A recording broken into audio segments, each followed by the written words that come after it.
Everyone, welcome to my YouTube channel Active Brain. So today we will now chapter 14 Hindi Khan पान की बदलती तस्वीर। इसमें हमें बताया जा रहा है कि बदलते समय में बदलते टाइम में कैसे हमारी खान जो जैसे कि चाइना का नूडल्स हुआ, वो पहले चाइना में ही मिलता था, अब हमारे पूरे इंडिया में अवेलेबल है। और हमारे जो स्थानीय भोजन है जैसे कि हमारे आगरा के पेठा, ऐसा नहीं आगरा के पेठा है, पहले स्थानीय भोजन होता था। आगरा का पेठा यहाँ चाइना इंडिया के पूरे शहर में मिलने लगा है और इसी वजह से खान पान की बदलती तस्वीर इसका नाम रखा गया है। इसके लेखक हैं प्रयाग शुक्ल। तो चलिए हम रीड करते हैं। पिछले 10-15 वर्षों में हमारी खान पान की संस्कृति में एक बड़ा बदलाव आया है। इडली डोसा, जैसे कि मैंने बताया था, इडली डोसा सांभर अब केवल दक्षिण में मिलता था, जो अब पूरे भारत में मिलने लगा है। और ये जो उत्तर भारत के भी हर शहर में उपलब्ध है। और अब तो जो उत्तर भारत की ढाबा संस्कृति लगभग पूरे देश में फैल चुकी है। अब कहीं भी हो, उत्तर भारतीय रोटी दाल साग आपको मिल ही जाएंगे। फास्ट फूड, तुरंत भोजन का चलन भी बढ़ा। जो हमारा फास्ट फूड को इसमें टाइटल दिया गया है फास्ट फूड, ये आप लर्न कीजिएगा। इसमें है खान पान की बदलती तस्वीर में कि खान पान, फास्ट फूड का मतलब है तुरंत भोजन। तुरंत भोजन का चलन भी बड़े शहरों में खूब बढ़ा है। इस फास्ट फूड में बर्गर, नूडल्स जैसे कई चीज़ें शामिल हैं। एक ज़माने में कुछ भी लोगों तक सीमित नहीं रहता था, जैसे चाइनीज नूडल अब संभवतः किसी के लिए अजनबी नहीं रहे हैं। 2 मिनट नूडल्स के पैकेट बंद रूप से कम बच्चे बूढ़े सभी परिचित हो गए हैं। इसी तरह नमकीन के कई स्थानीय प्रकार अभी तक भले मौजूद हैं, लेकिन आलू चिप्स के कई विज्ञापक रूप तेजी से घर घर में अपनी जगह बनाते जा रहे हैं। और गुजराती ढोकला, गाठिया भी अब देश के कई हिस्सों में स्वाद लेकर आए हैं। और बंगाली मिठाइयों की केवल रस भरी चर्चा ही नहीं होती, वे कई शहरों के साथ ही अब अन्य प्रदेशों के व्यंजन पकवान भी प्रायः हर क्षेत्र में मिलते हैं और मध्यवर्गीय जीवन में एक भोजन विविधता अपनी जगह बना चुके हैं। अब हम ये कुछ चीज़ों और भी है, मसलन अंग्रेजी राज तक जो ब्रेड केवल साहबी ठिकानों तक सीमित थी, वह कस्बों तक पहुंच चुकी है और नाश्ते के रूप में लाखों करोड़ों भारतीय घरों में सेंकी ताली जा रही है। खान पान की इस बदलाव हुई संस्कृति से सबसे अधिक प्रभावित नहीं पीढ़ी हुई है, जो पहले के स्थानीय व्यंजन के बारे में बहुत कम जानती है, पर कई नए व्यंजनों के बारे में बहुत जानती है।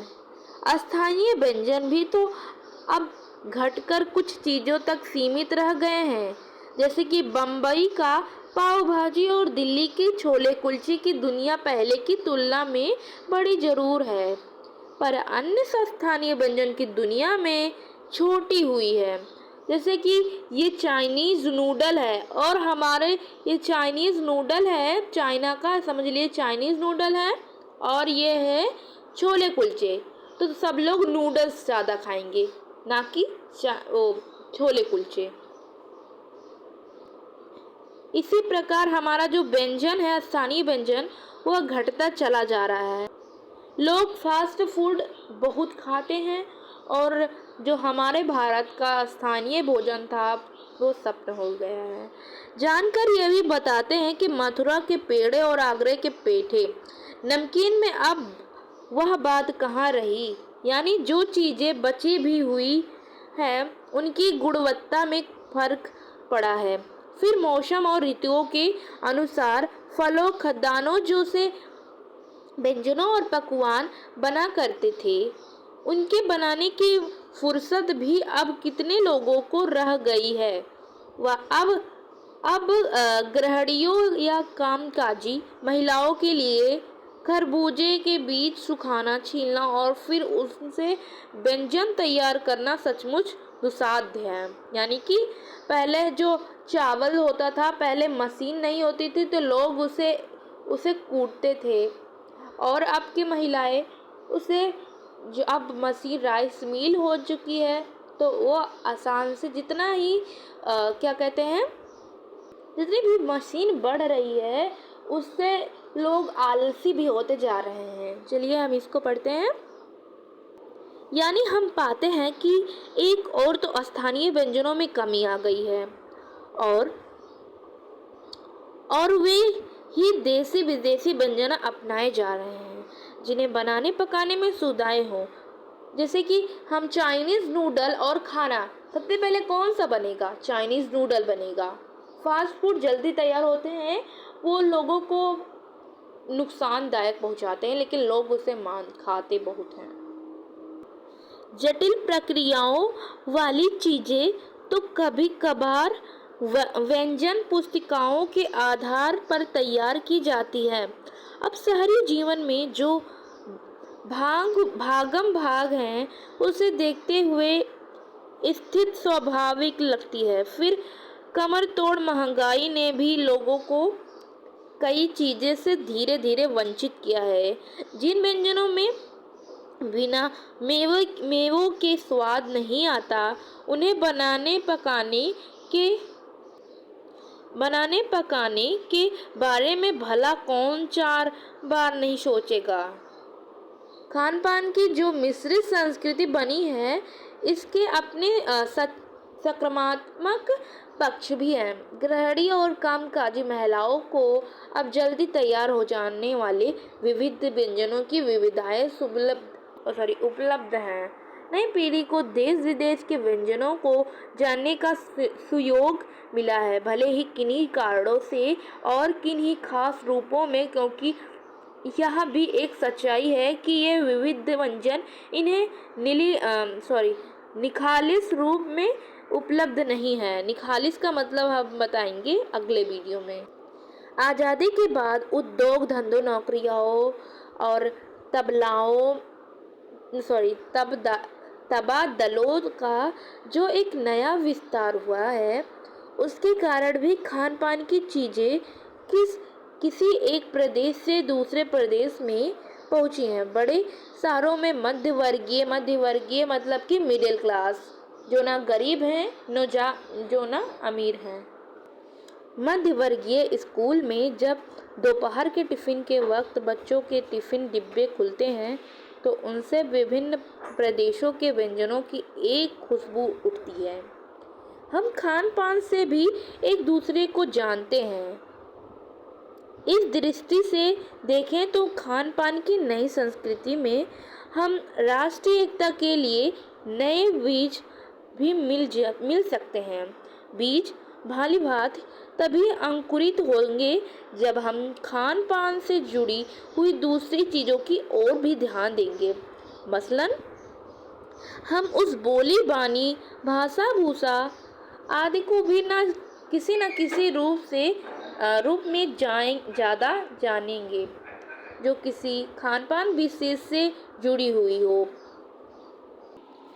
इसी के साथ ध्यान देने की बात यह है कि स्थानीय व्यंजनों पुनरुद्धार भी जरूरी है, जिन्हें अब एथनिक कहकर पुकारने का चलन बढ़ा है। ऐसे स्थानीय व्यंजन केवल 5 सितारा होटलों के प्रचारार्थ नहीं छोड़ दिए जाने के चाहिए।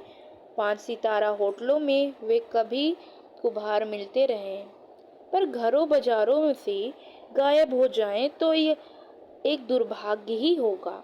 अच्छी तरह बनाई पकाई गई पूड़ियाँ, कचौड़ियाँ, जलेबियाँ भी अब बाजारों से गायब हो रही है। मौसमी सब्जियाँ से भरे हुए समोसे भी अब कहाँ मिलते हैं। उत्तर भारत में उपलब्ध व्यंजनों की भी दुर्गति हो रही है।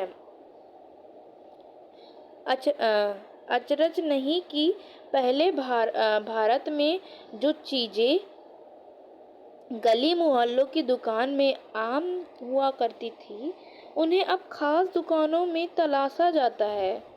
यह भी एक कड़वा सच है। कई स्थानीय व्यंजनों को हमने तथाकथित आधुनिकता से के चलते छोड़ दिया है और पश्चिम की नकल में बहुत सी ऐसे चीज अपना ली है। स्वास्थ्य और सरसता के मामले में हमारे बहुत अनुकूल नहीं है। हो या भी रहा है कि खान पान की मिश्रित संस्कृति में कम कई बार चीज़ों का असली और अलग स्वाद नहीं ले पा रहे हैं। अक्सर प्रतिभोजों और पार्टियों में एक साथ ढेर चीज़ें रख दी जाए और उनका स्वाद गडमडा हो रहता है। जैसे यहाँ समोसे रख दिया जाए, यहाँ पनीर रख दिया जाए और यहाँ कोल्ड ड्रिंक रख दिया जाए, यहाँ नूडल्स रख दिया जाए, यहाँ चाट रख दिया जाए, तो हमें किसी एक का स्वाद नहीं मिल पाता है।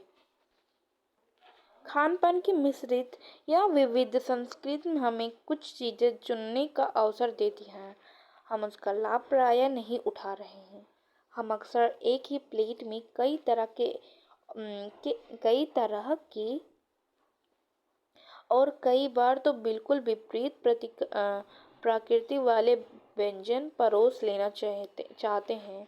इसलिए खान पान की जो मिश्रित विविधि संस्कृति बनी है और रहा है कि यह और अधिक विकसित होने वाली है, उसे तरह तरह से जांचते रहना चाहिए। इसके लेखक हैं प्रयाग शुक्ल, याद रखिएगा। इसके क्वेश्चन